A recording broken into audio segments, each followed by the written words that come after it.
જય માતાજી। આજે આપણે બનાવવાના છીએ સિંગ ભજીયાનું શાક। આ શાક માત્ર 10 મિનિટમાં તૈયાર થઈ જાય છે અને જોરદાર તીખું અને ચટપટું બને છે।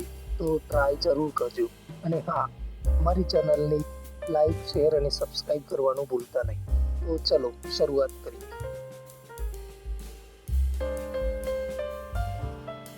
સૌથી પહેલા આપણે 100 ગ્રામ સિંગ ભજીયાને એક પ્લેટમાં અલગ લઈ લેશું। પછી ગેસ ચાલુ કરીને એક પેન મૂકીશું અને પેનની અંદર વઘાર માટે થોડુંક તેલ રેડીશું।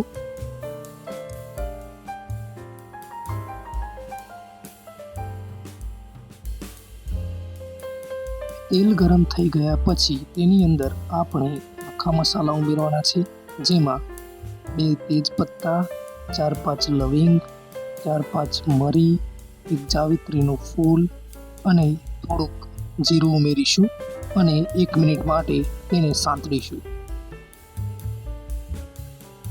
પછી તેની અંદર થોડાક લીલા મરચાં અને લસણના ટુકડા કરીને ઉમેરી દેશું અને થોડીક વાર માટે સાંતળીશું।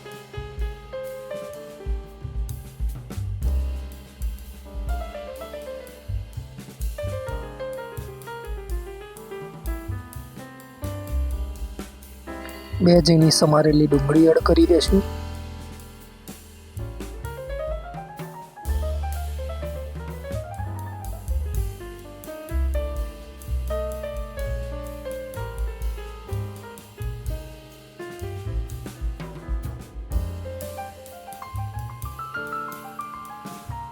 બે ઝીણા સમારેલા ટોમેટા એડ કરીશું।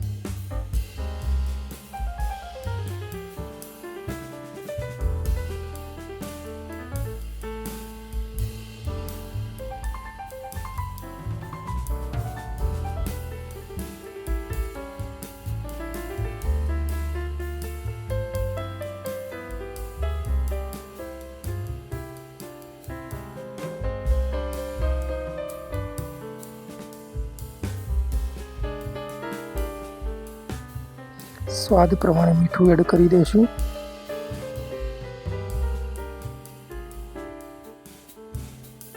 આ રીતે ટામેટામાંથી તેલ છૂટું થઈ ગયા પછી આપણે 2 ચમચી કાશ્મીરી મરચું નાખીશું। ત્યારબાદ 1 ચમચી હળદર ઉમેરીશું।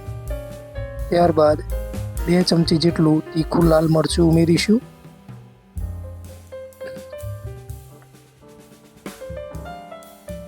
1 ચમચી ધાણા જીરું પાવડર ઉમેરી દેશું।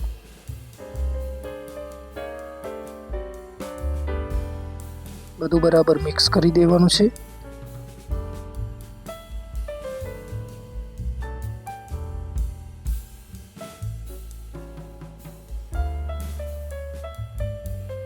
બે મિનિટ પછી તેની અંદર આપણે પાણી એડ કરી દેશું।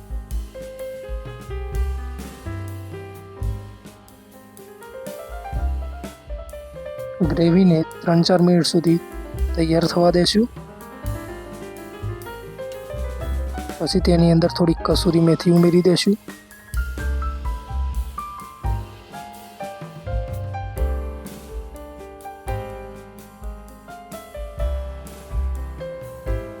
પછી આપણે તૈયાર સિંગ ભજીયા હતા તે એડ કરી દેવાના છે અને 5 મિનિટ સુધી તેને ચડવા દેવાનું છે।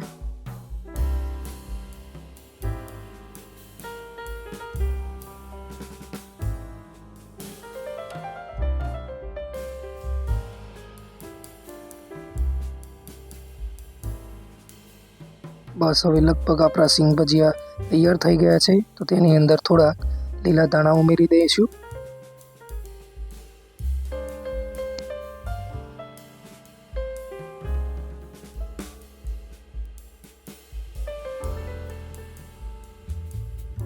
હવે તૈયાર થઈ ગયું છે આપણું સિંગ ભજીયાનું શાક।